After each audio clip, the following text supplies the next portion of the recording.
Hannah Maxwell, and this is Arts Fusion. Today we have the pleasure of meeting Arthur Barnes, whose miniature nocturnal watercolors are on display here at the Renaissance Center in our main gallery through October 14th. This exhibit is so interesting because we also have local artists Bo May and John Sutherland showing mostly nocturnal photographic imagery in the north and east wings, respectively. And Donna Rizzo's pottery is on display in the north wing. You don't want to miss that. All of our art exhibits here at the Renaissance Center are free and open to the public, Monday through Saturday, 9 a.m. to 9 p.m. And welcome to the show, Arthur. It's good to have you. Good to be here, Anna. Good to see you. So I'm just interested in how you ended up here in Dixon, and I know you're originally from New York, and how did you land here in Tennessee? Well, originally I'm from New York. I'm from upstate New York, not New York City, because people always think New York City. And where I grew up, there's like swamps and More the Erie rural. Canal. Yeah, it's very rural.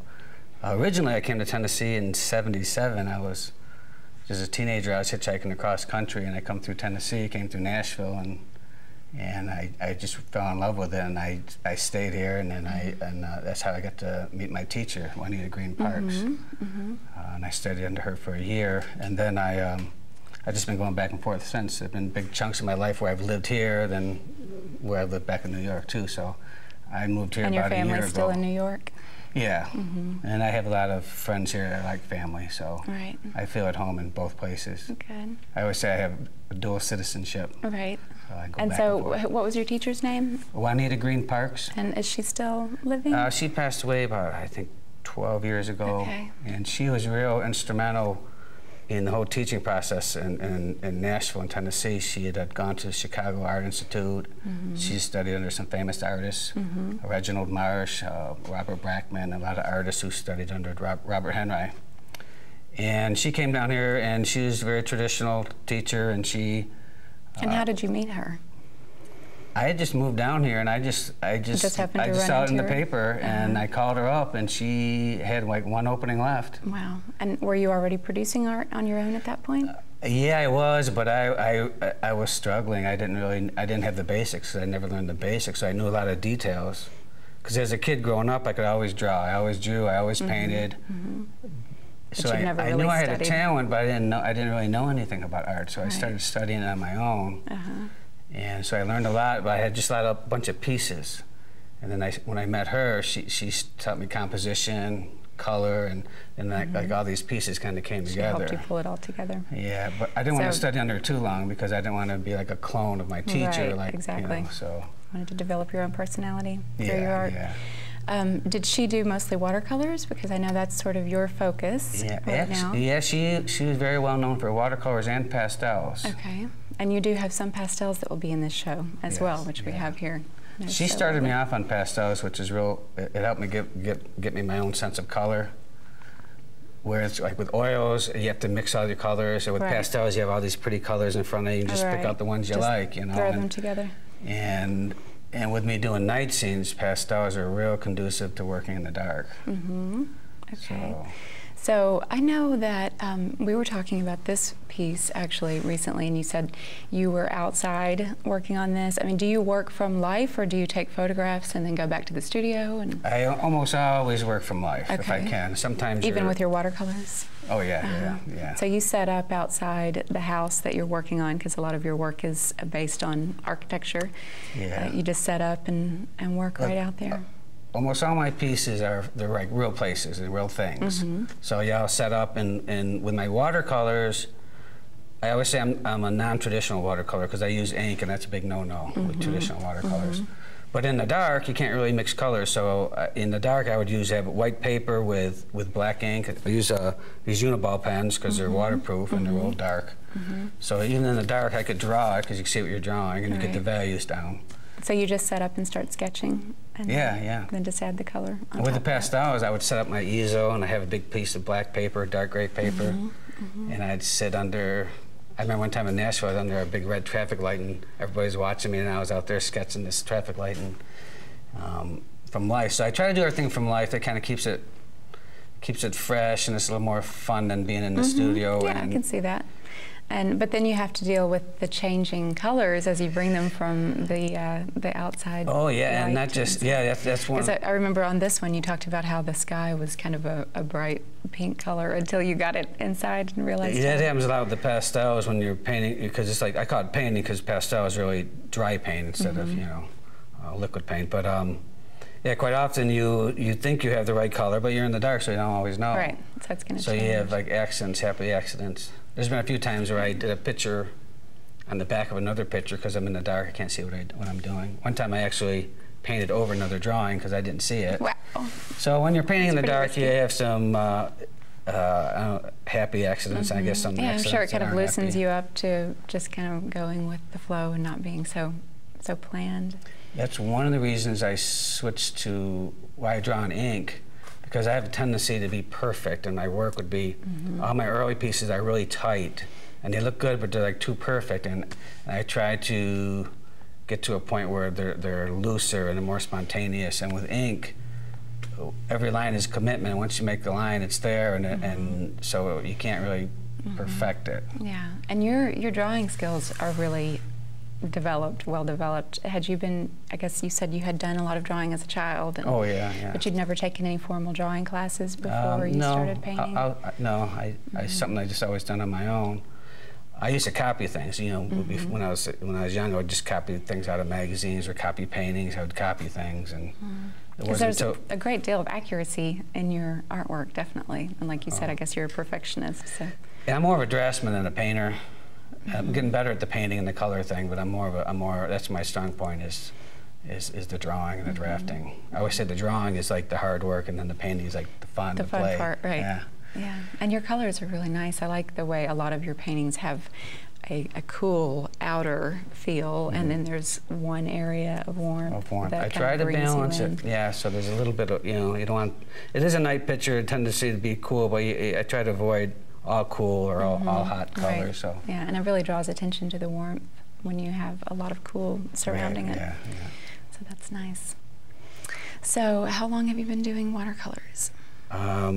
Watercolors, it was probably 6 or 7 years ago. I went to England, and on a previous trip, I was there for a short time. I saw all these nice scenes, these churches and things, and I did drawings of I did photographs of them. And I said, I'm gonna come back and paint. So I came back with watercolors, and my watercolor, I had no excuse not to do it because I had time, I had the subject matter, I had the materials. But I kind of struggled. My early watercolors were real tight because that's my nature, And then as I just got along doing more and more things, I just got looser and looser. And well, I would say one of the things would be I have this rule that I have to do some artwork every day. Right. I remember hearing you talk about that. I really like that. That was really inspiring to me when you told me that, and I'm sure it will be for our viewers as well, that you make yourself sit down and do something every day, whether you want to or not, right? Yeah. And I already did something this morning. But Good for you. I try to do something. Yeah, I do something every day. That's my rule, and that makes like the artwork not important. Just the fact that I do something, that's the important thing. That's where the pressure is. I have to do something. Right. So because the artwork isn't so important, I can be loose. So you don't get hung up on what it is that you're actually doing. You just need to be creating. It has to be something, yeah. Because I look back, and I think a lot of things that hindered me, it's common with most artists. You don't know what to draw. Right. Or you feel like everything has to be good. I used to think everything I did had to be better than the last thing I did. Like, no pressure there, right, exactly. So I had to, I got to the point now where as long as I keep my streak alive, because I want to see how many days in a row I can go without missing a day. So that streak is my tool. And how does that go? Well, I have to do. Is it pretty easy for you to do that, or?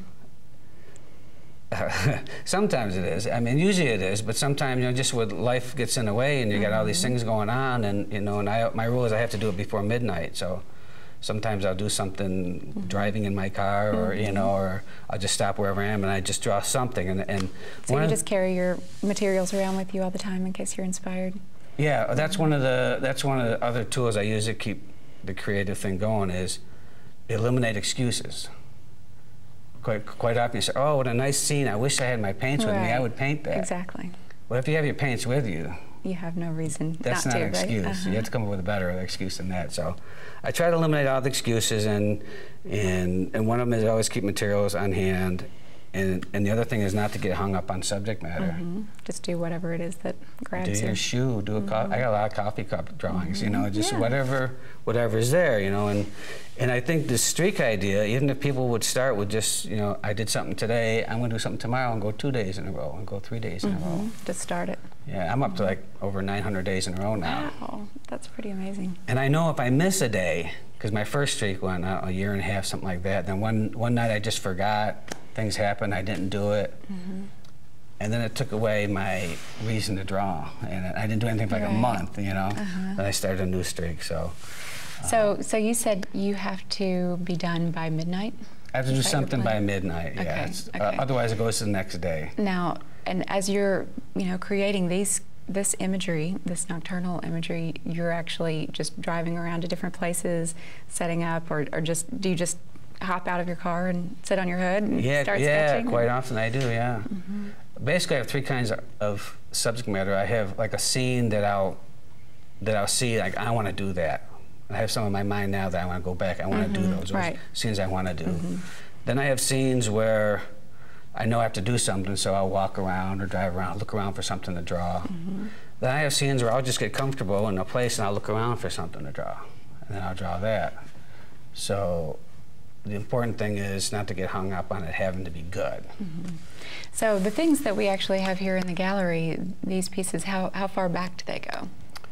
Not counting the pastels. Some of the pastels go way back, although these 2 are pretty new.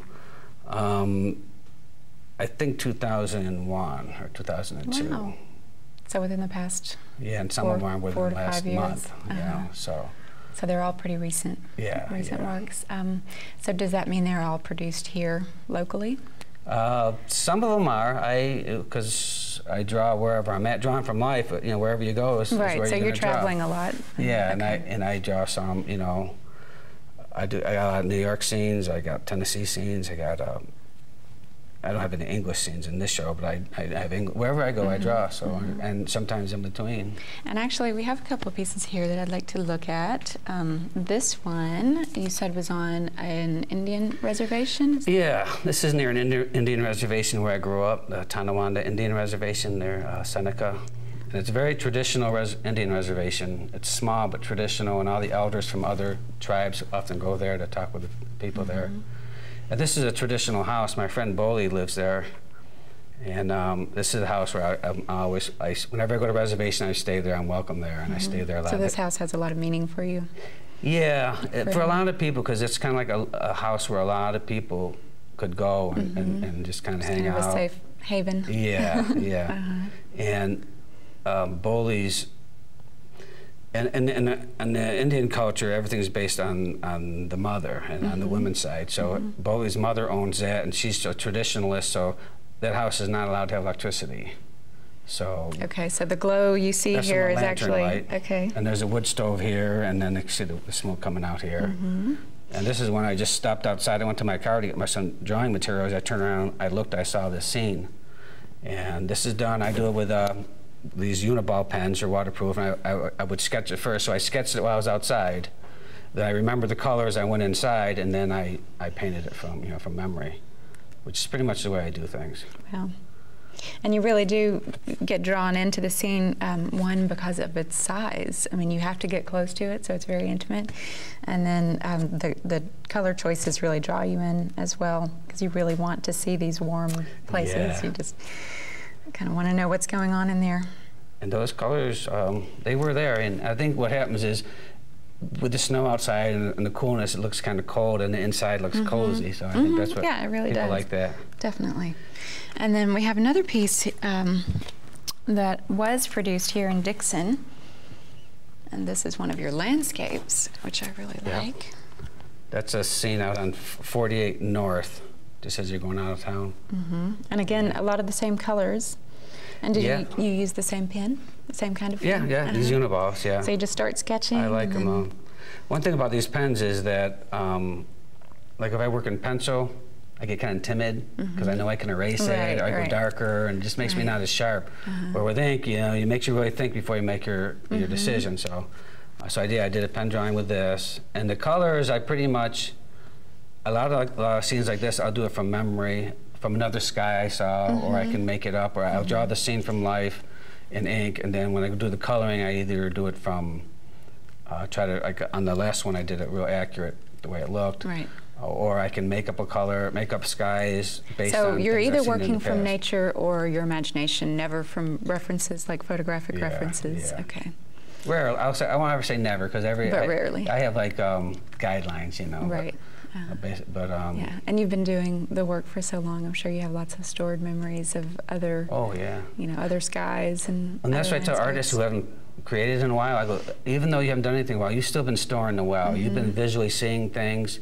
And you've been storing that data for later, for future reference. So I'm always studying the sky, studying the way. I remember one time just recently I was driving through the hills of West Virginia with my son. I was studying the road and the mountains, and I kept looking and looking. So you could use it later. And then when I stopped, I did like 6 sketches in like 5 minutes. Wow. And my son said, well, does that count as your streak? I'm like, sure. He said, well, you only spent 5 minutes. I'm like, I spent 5 minutes drawing, but I spent all that time studying and thinking about Absorbing. it. So, yeah, so.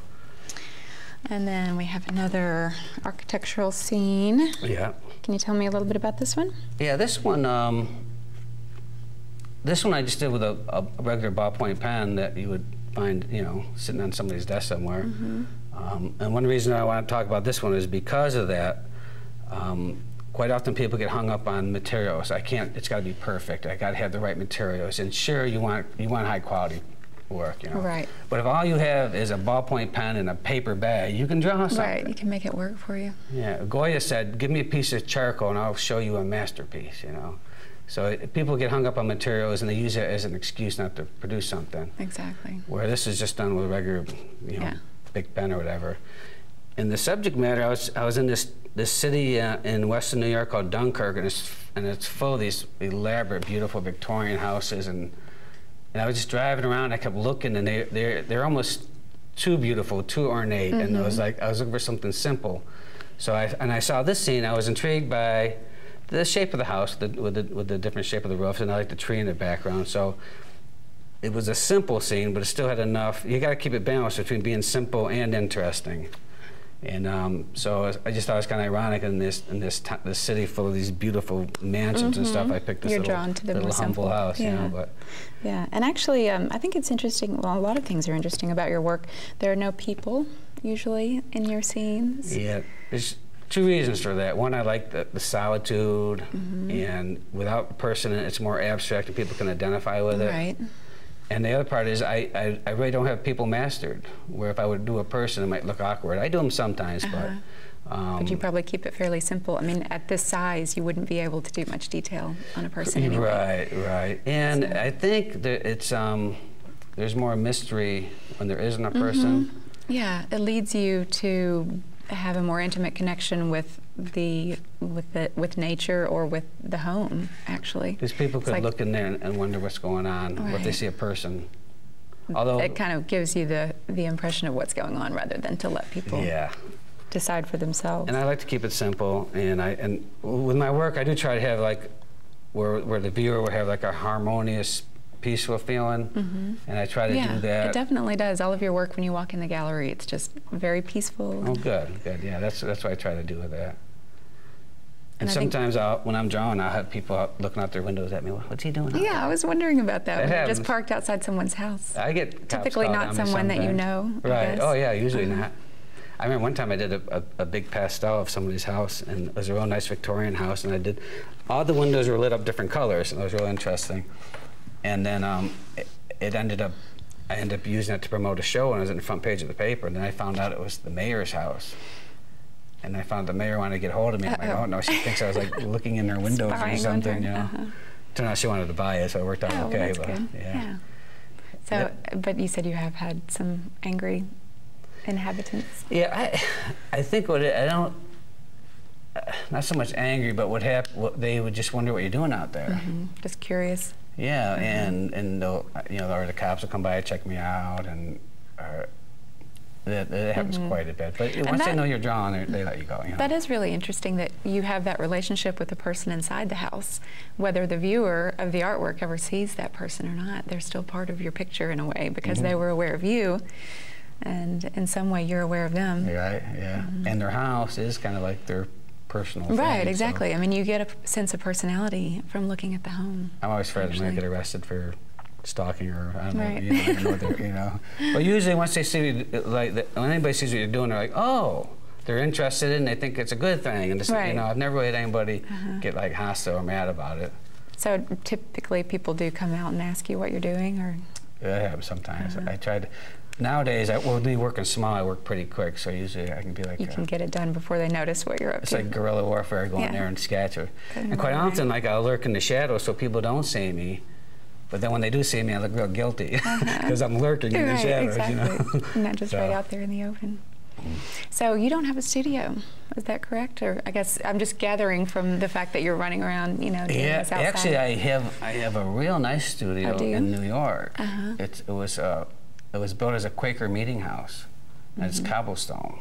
There's a lot of cobblestones up in New York. That would be nice. And it's just one great big room. It's 30 foot wide by 40 foot. With 12-foot high ceilings, and I've been resurrecting it. It was in pretty bad shape when I bought it, and that's still in the process. So how much time do you get to spend there? Well, the last year, not too much. But I put so much time into working on it and put a new roof on it and working on it that I was getting kind of burnt out. And I love Tennessee, and every winter in New York, I go, what am I doing here? I should be in Tennessee. So last winter, I had a pretty easy winter, and although I do miss the snow because a lot of my pictures are snow pictures. They are, yeah. We haven't had a good snow in a while here. A couple of years. When this snowed last winter, I went out and I did like 3 drawings of the snow. I better catch it while it's there. That's right. But. Well, is there anything else you'd like to share with us about your work? I'd just like to encourage, you know, people to be creative, and I think by nature, people are happiest when they're creating whatever it is, whether it's knitting or, you know, making a quilt or whatever. I just think, and it's so easy to get caught up in everyday life that you don't do it. And I just think even if people just did whatever their nature is, to follow their nature and do something creative. Right. Just make something. Yeah. Yeah. Use that creativity. Yeah. Keep it fresh. And that's kind of like what I do with my artwork. Hopefully. One of the things I didn't know about art, and I was studying art, I was writing down quotes from different artists. Oh, so that's art, art, you know. And the best quote I found was by Bob Dylan. He said, "The purpose of art is to inspire." What more can you do for somebody than inspire them? That's right. So that's kind of like what I try to do. Yeah, and keep yourself inspired as well. Sometimes it's hard. You got to keep the flame going yourself. So, right. Yeah. Well, it seems like you do a really good job with that, and your work is beautiful. And thank you so much for having me here. I appreciate you having me. And thank you for being here today. So thank you all so much for joining us today. Please take some time to come to the Renaissance Center and see this work in person. And remember, Arthur's work is on display in our main gallery, which is free and open to the public, until October 14th. I'm Hannah Maxwell. See you next time on Arts Fusion.